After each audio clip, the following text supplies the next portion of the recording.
Me llamo Rosario Gutiérrez, y si me preguntaran hace apenas unos meses, les habría dicho que mi vida era un libro casi cerrado, con las últimas páginas desvaneciéndose en un tono sepia.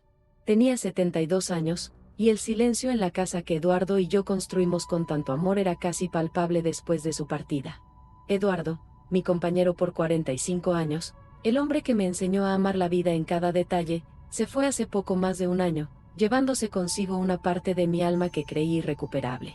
Lo recuerdo como si fuera ayer, aquel 12 de marzo, cuando el médico nos dio el diagnóstico de cáncer de páncreas. Mi mundo se detuvo, y cada día después de eso fue una cuenta regresiva dolorosa, un tic-tac constante que resonaba en mis oídos.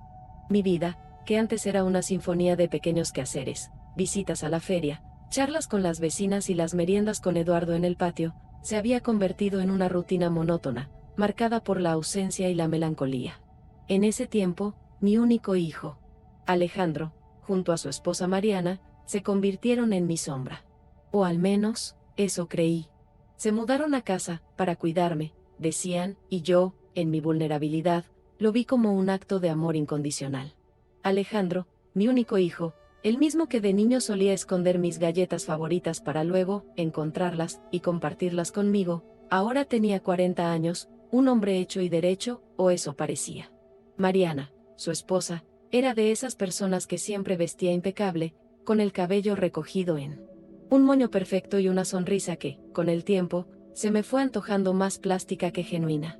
Recuerdo el día en que llegaron con sus maletas, prometiendo aliviar mi soledad y ayudarme con la casa, y yo, ingenua, abrí la puerta de par en par a lo que pensé sería un bálsamo para mi dolor, sin sospechar que, en realidad, estaba invitando al lobo a mi propio gallinero.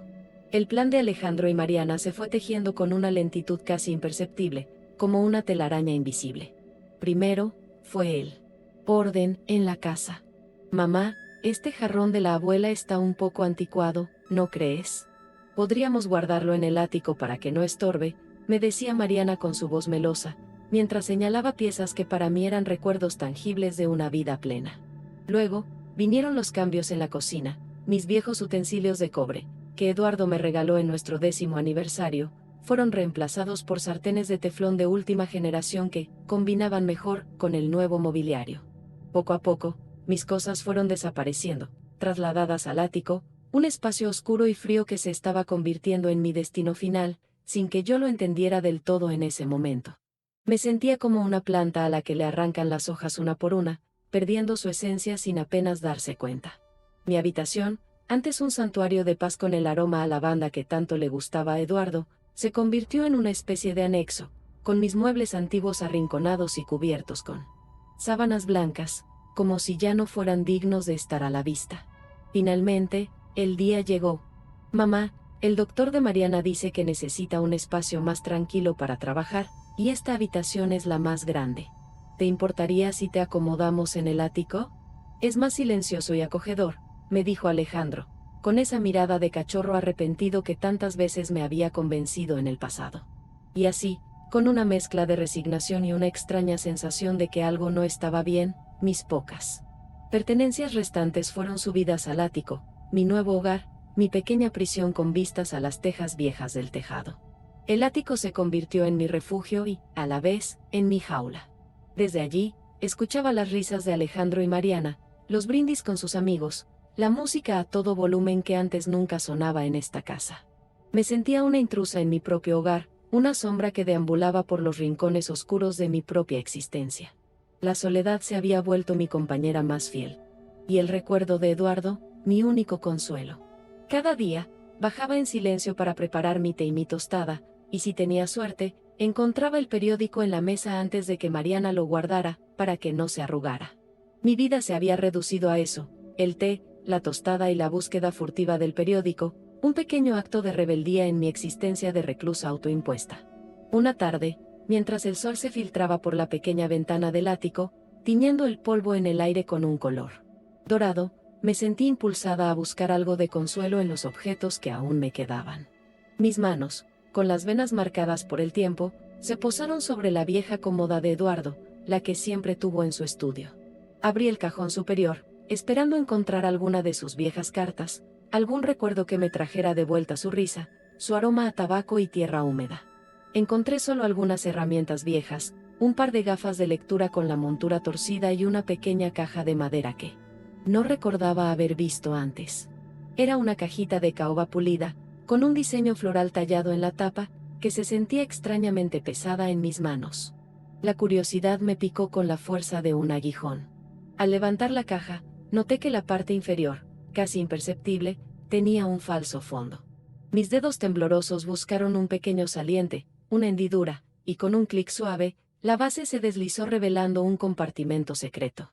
Mi corazón empezó a latir con más fuerza, un ritmo que no sentía desde hacía mucho tiempo.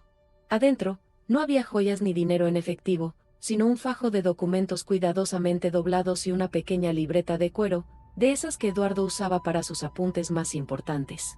El papel, ya amarillento por el tiempo, desprendía un leve aroma a humedad y a la tinta que Eduardo tanto apreciaba. Mis ojos, ya cansados por los años y las lágrimas no derramadas, se fijaron en el primer documento. Era una escritura. Propiedad de la casa, Rosario Gutiérrez. Y Eduardo Silva.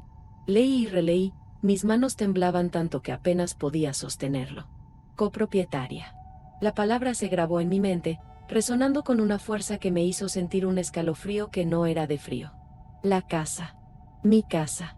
No era solo de Alejandro, como ellos me habían hecho creer, como ellos querían que yo creyera. Era mía también. Era nuestra. Un nudo se formó en mi garganta, y las lágrimas que se habían secado por tanto tiempo, comenzaron a brotar, calientes y saladas, liberando una presión que no sabía que llevaba acumulada. Con cada página que mis ojos recorrían, la verdad se desplegaba frente a mí como un mapa de una traición cuidadosamente planeada. Había extractos bancarios de una cuenta a mi nombre, con sumas considerables que yo ni siquiera sospechaba que existían. Para tus años dorados, mi Rosario, decía una pequeña nota garabateada con la letra inconfundible de Eduardo, pegada a uno de los extractos. Mi corazón se encogió. Eduardo siempre fue previsor, siempre pensando en mi bienestar, incluso más allá de su propia vida. Y ahí estaban, las pruebas irrefutables de que Alejandro y Mariana habían estado retirando dinero de esa cuenta de forma sistemática. No eran pequeñas cantidades, sino miles y miles, que claramente habían financiado sus nuevas adquisiciones, el auto deportivo de Alejandro, los bolsos de diseñador de Mariana, esas cenas elegantes de las que hablaban tan despreocupadamente en la planta baja. Lo más devastador, sin embargo, fue encontrar una pila de cartas con el membrete de un bufete de abogados, todas dirigidas a mí, con fechas de hacía varios meses. Eran intentos de contacto para informarme sobre la herencia de Eduardo y mis derechos sobre la casa. Cada carta, sin abrir, estaba marcada con un «devuelto al remitente» o «dirección desconocida», una clara señal de que Mariana había interceptado y desviado cada una de ellas. La rabia se apoderó de mí, una rabia fría y punzante que me quemaba por dentro. No era solo él. Dinero, no era solo la casa. Era la manipulación, el engaño, la forma en que habían jugado con mi dolor, con mi confianza, con la memoria de Eduardo. Sentí que el aire se me iba de los pulmones, que cada poro de mi piel gritaba. Me senté en el suelo polvoriento del ático, con los documentos esparcidos a mi alrededor, como si fueran piezas de un rompecabezas macabro que finalmente había logrado armar. La luz del sol que se colaba por la ventana ya no era dorada, ahora parecía teñida de un rojo furioso. Mis manos, antes temblorosas por la sorpresa, ahora estaban firmes, apretando los papeles con una determinación que no reconocía en mí. Esa noche no dormí. Cada vez que cerraba los ojos, veía las sonrisas falsas de Alejandro y Mariana, escuchaba sus voces condescendientes, sentía el peso de la traición sobre mis hombros. Pero junto a la rabia, una chispa, pequeña al principio, comenzó a encenderse en mi interior. Era la chispa de la dignidad, la llama de la justicia. Por la mañana, antes de que el sol asomara por el horizonte, ya estaba en pie. Mi cuerpo, aunque resentido por la falta de sueño, se sentía extrañamente ligero, impulsado por una energía renovada. No bajé a la cocina como de costumbre. En lugar de eso, me acerqué al viejo espejo que estaba apoyado en una esquina del ático, cubierto de polvo. Me quité la sábana que lo cubría y me miré. Mi reflejo me devolvió una imagen que no reconocía del todo, el cabello blanco desordenado, los ojos enrojecidos, la piel más arrugada de lo que recordaba. pero en esa mirada cansada, vi algo más. Vi una determinación férrea, una Rosario que había estado dormida por mucho tiempo, envuelta en el velo del dolor y la vulnerabilidad. La Rosario de Eduardo. El plan empezó a gestarse en mi mente con la misma precisión con la que Eduardo solía planear sus jardines. Necesitaba moverme con cautela, sin levantar sospechas. La primera etapa era la más crucial, contactar a un abogado. Recordé a la señora Clara, una antigua vecina, que siempre me hablaba de su sobrino, un joven y brillante abogado que recién había abierto su propio bufete. Clara, una mujer menudita pero con una voz que podría mover montañas, era mi primera y única esperanza de un contacto discreto. Mi mente empezó a maquinar cada paso, cada palabra, cada gesto.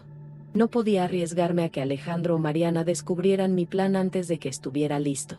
Bajé a la cocina ese día con una serenidad calculada, una máscara que me esforcé en mantener. Alejandro y Mariana estaban desayunando, y Mariana, con su sonrisa habitual, me preguntó si había dormido bien. Como un tronco, querida, le respondí, sorprendiéndome a mí misma por la facilidad con la que la mentira salió de mis labios. Sentí una punzada de asco, pero la ignoré. La imagen de los documentos, el engaño en sus ojos, me dio la fuerza necesaria para seguir adelante con mi actuación. Necesitaba ser invisible, una anciana frágil que no representaba ninguna amenaza. Y en ese papel, me sentía extrañamente poderosa. Mientras preparaba mi té, observé a Alejandro y Mariana. Alejandro devoraba unas tostadas con mermelada, su cara de siempre, un poco distraído, un poco ausente. Mariana, en cambio, con sus modales refinados, bebía su café con la espalda recta, revisando su teléfono constantemente. Era como si, de repente, pudiera ver a través de ellos, despojarlos de la fachada que habían construido. Sus movimientos, sus gestos, sus palabras, todo me parecía ahora un guión ensayado. En ese momento, entendí la magnitud de su engaño. No era solo un acto de codicia, era una traición profunda a la confianza, a la familia, a la memoria de Eduardo. El plan de contactar a Clara se volvió mi prioridad. Necesitaba una excusa para salir de casa sin levantar sospechas.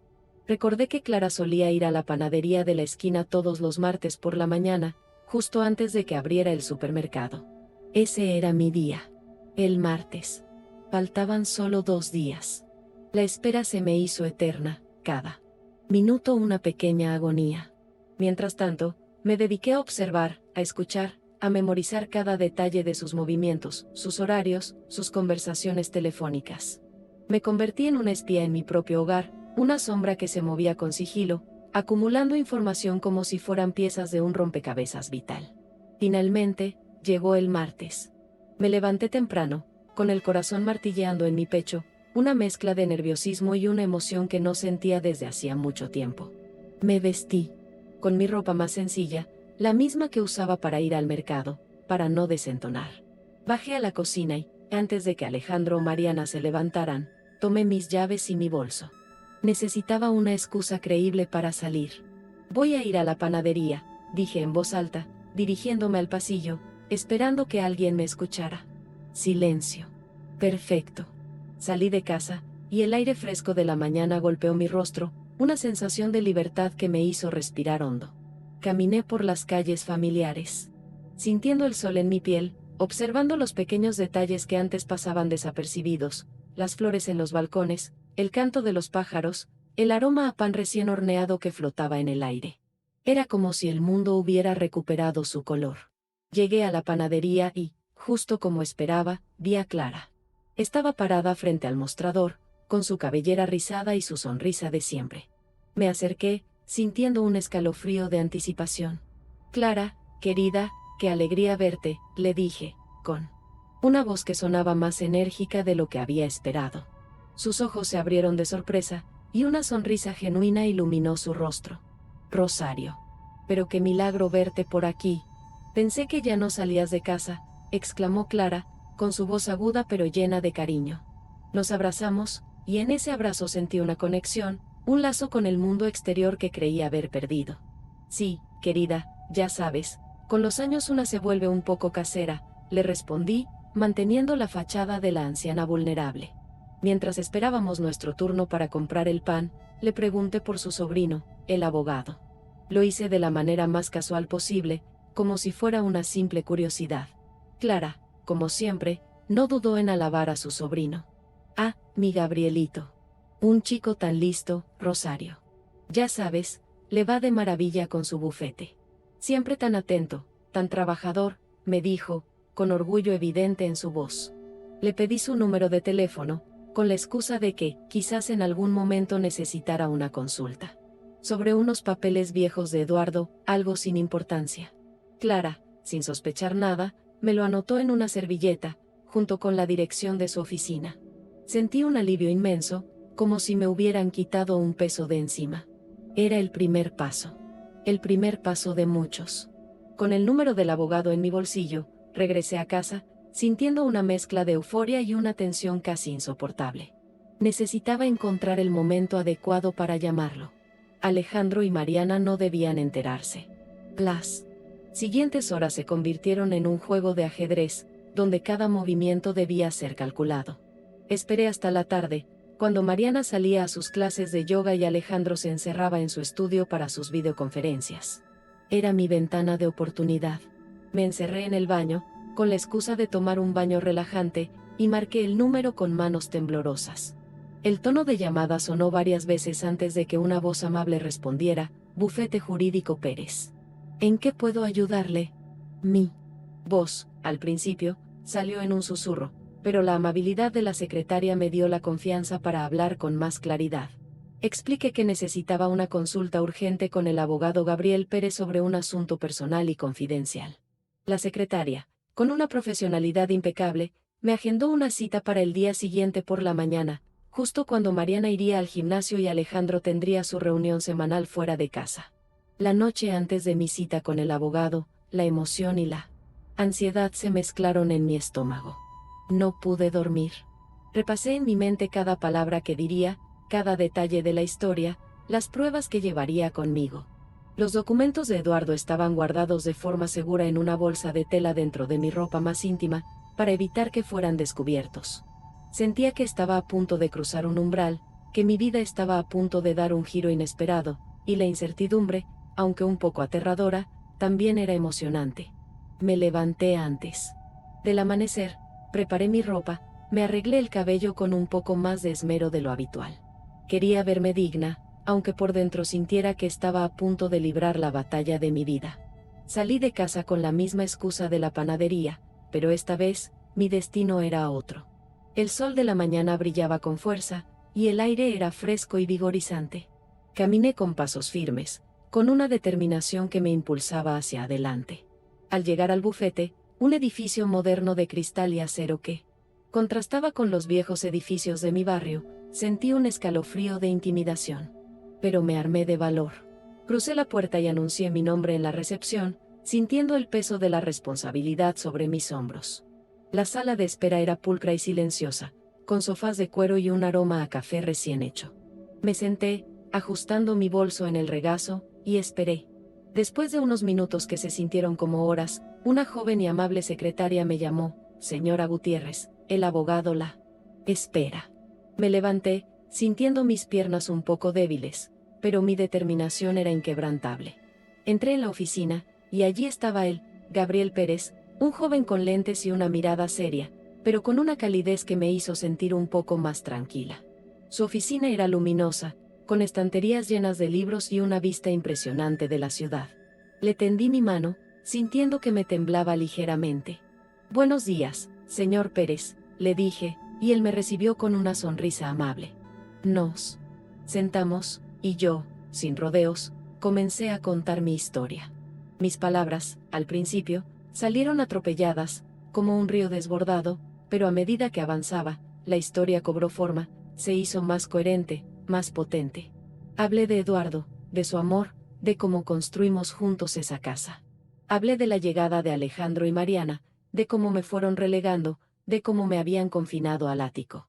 Y luego, con la voz embargada por la emoción, saqué los documentos. Las escrituras, los extractos bancarios, las cartas interceptadas. Gabriel Pérez escuchó con una atención impecable, sin interrumpirme, asintiendo de vez en cuando.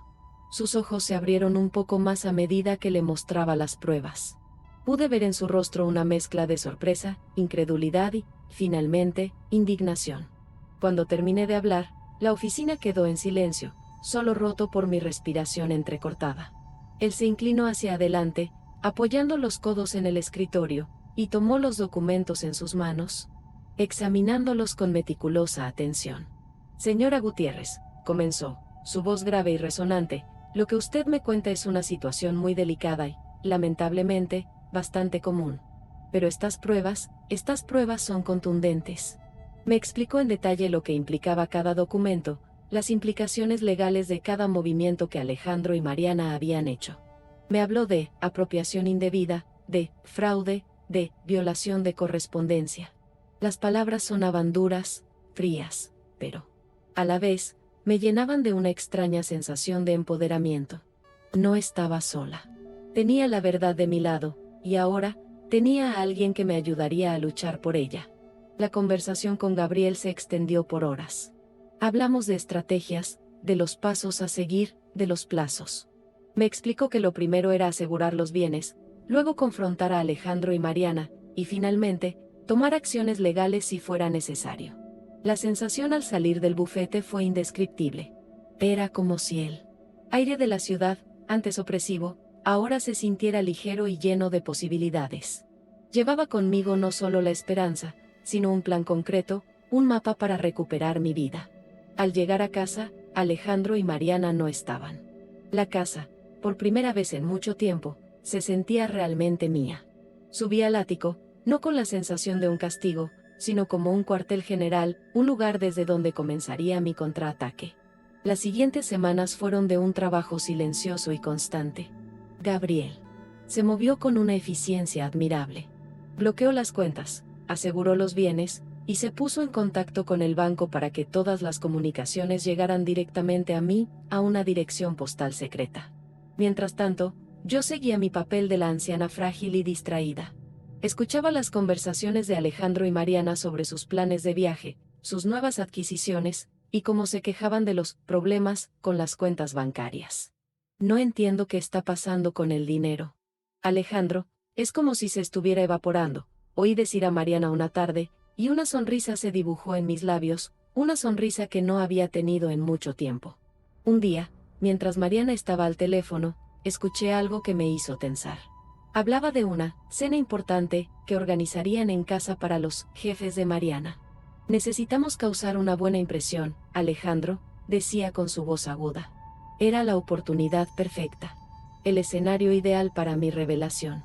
La venganza, pensé, es un plato que se sirve frío. Y mi plato iba a ser un verdadero banquete. Gabriel y yo habíamos hablado de esto, una confrontación pública, calculada, que los expusiera sin piedad. No quería un simple pleito legal, quería que el mundo supiera la verdad de lo que me habían hecho. Los días previos a la cena fueron de una tensión casi insoportable.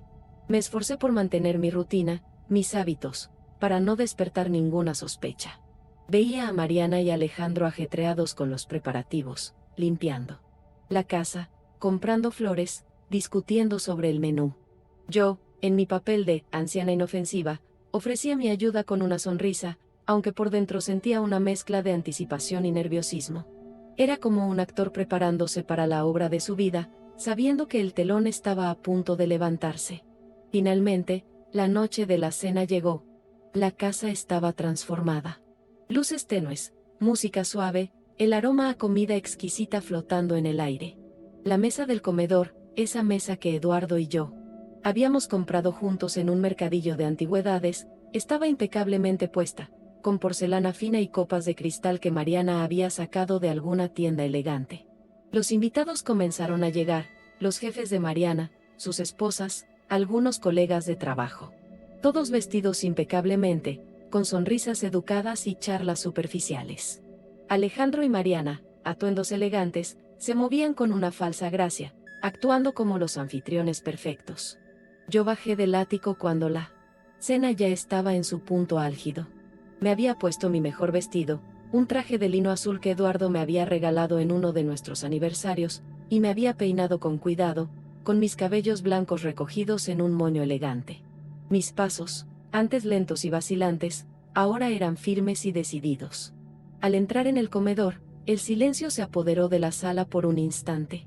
Las miradas se posaron sobre mí, una mezcla de sorpresa y curiosidad. Alejandro y Mariana, con sus sonrisas congeladas en los labios, me miraron con una mezcla de confusión y nerviosismo. No esperaban que yo apareciera así, en medio de su espectáculo. «Buenas noches», dije, con una voz clara y fuerte que resonó en la sala, sorprendiéndome a mí misma por su firmeza. Las miradas se posaron en mí. Alejandro, con un semblante pálido, se acercó a mí, con una sonrisa forzada. «Mamá, ¿qué haces aquí?» «Pensé que estabas descansando», me dijo, intentando guiarme discretamente hacia un rincón. Pero yo me zafé de su agarre. «No, querido. No podría perderme esta noche tan especial. Una noche en la que finalmente, la verdad saldrá a la luz», respondí, mis palabras cargadas de un significado que solo Alejandro y Mariana pudieron captar. Las sonrisas educadas de los invitados comenzaron a vacilar, transformándose en expresiones de genuina curiosidad. Me situé en el centro del comedor, frente a todos, con la vista fija en Alejandro y Mariana, que ahora estaban completamente inmóviles, como estatuas de cera. «Quiero agradecerles a todos por estar aquí esta noche», comencé, mi voz resonando con una autoridad que no reconocía en mí misma. «Mi hijo, Alejandro, y mi nuera, Mariana, han sido unos anfitriones maravillosos. Han transformado esta casa, de verdad que sí. Solo hay un pequeño detalle que me gustaría aclarar».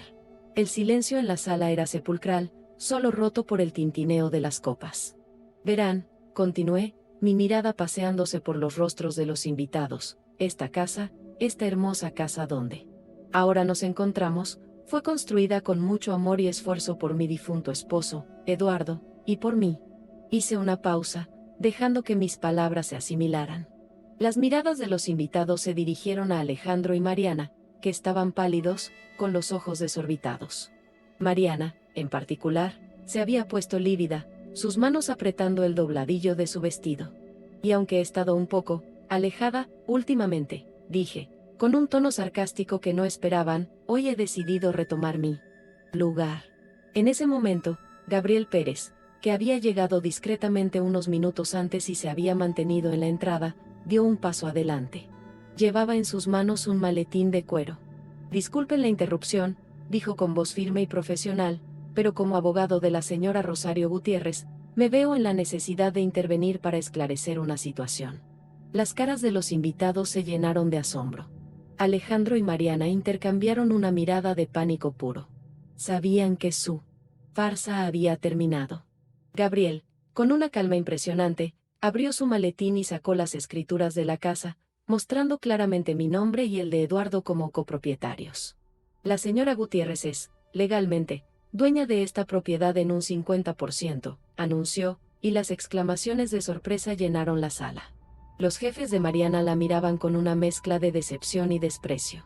Luego, sacó los extractos bancarios.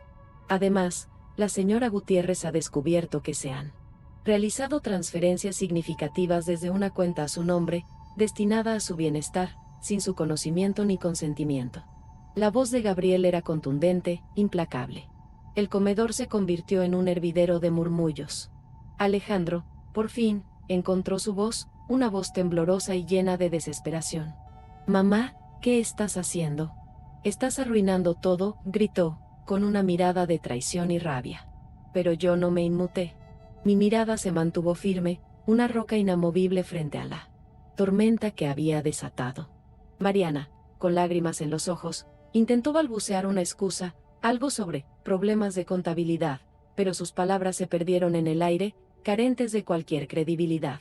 «No, Alejandro», le respondí, mi voz ahora más tranquila, «no estoy arruinando nada. Estoy recuperando lo que es mío. Lo que tu padre y yo construimos con amor y sacrificio. Estoy recuperando mi dignidad». Cada palabra era una estocada. Los invitados, testigos mudos de la escena, observaban con una mezcla de vergüenza ajena y fascinación. La imagen de Alejandro y Mariana, antes tan pulcra y perfecta, se desmoronaba ante sus ojos. El brillo en los ojos de Mariana se había transformado en un miedo profundo, y la arrogancia de Alejandro se había convertido en un patético balbuceo. La velada, que debía ser un triunfo para Alejandro y Mariana, se convirtió en su más grande humillación. Los invitados, uno a uno, comenzaron a despedirse, sus sonrisas educadas ahora eran de disculpa. La cena se disolvió en un torbellino de vergüenza y acusaciones veladas. Mariana, incapaz de soportar la situación, salió corriendo del comedor, dejando a Alejandro solo, con la mirada perdida. Su rostro, antes tan seguro, ahora reflejaba una mezcla de furia y desolación. Cuando el último invitado se fue, el silencio en la casa era abrumador. Alejandro se quedó de pie en medio del comedor, con los hombros caídos, la figura de un hombre derrotado. Su mirada se encontró con la mía, y por un instante, vi un destello de arrepentimiento en sus ojos, una chispa de la inocencia de aquel niño que me escondía las galletas. Pero luego, la chispa se apagó, reemplazada por una amargura que no reconocí. «Mamá, ¿cómo pudiste hacernos esto?», preguntó, su voz apenas un susurro. «¿Cómo pude, Alejandro?», le respondí, mi voz firme, sin una pizca de remordimiento. «La pregunta es, ¿cómo pudiste tú hacerme esto a mí? ¿A tu propia madre? ¿A la memoria de tu padre?». Las palabras salieron de mi pecho con la fuerza de un torbellino, llevando consigo años de dolor y humillación. No había espacio para la compasión en ese momento. Era el momento de la verdad, cruda y sin adornos. Mariana, quien había regresado sigilosamente, se quedó en el umbral de la puerta, con los ojos hinchados y el rímel corrido. Gabriel, con su profesionalismo habitual, intervino. «Señor Gutiérrez, lo que ha hecho su madre es ejercer sus derechos legales. Tenemos todas las pruebas de fraude y apropiación indebida. Le sugiero que coopere para evitar un proceso judicial que podría ser aún más perjudicial para usted y su esposa». Alejandro, al escuchar las palabras de Gabriel, pareció encogerse aún más. La realidad de la situación, la inminencia de las consecuencias legales, lo golpeó con fuerza. Mariana, al escuchar la mención de proceso judicial, emitió un pequeño sollozo. Esa noche, Alejandro y Mariana no durmieron en la casa. Recogieron algunas de sus pertenencias en silencio y se fueron, sin decir una palabra. El silencio que siguió fue diferente. Ya no era un silencio opresivo, sino un silencio de paz, de liberación. La casa, mi casa, se sentía liviana de nuevo, llena de la memoria de Eduardo, pero también de la nueva energía que yo misma había descubierto. Subí al ático, no para dormir, sino para sentarme junto a la ventana, observando el amanecer.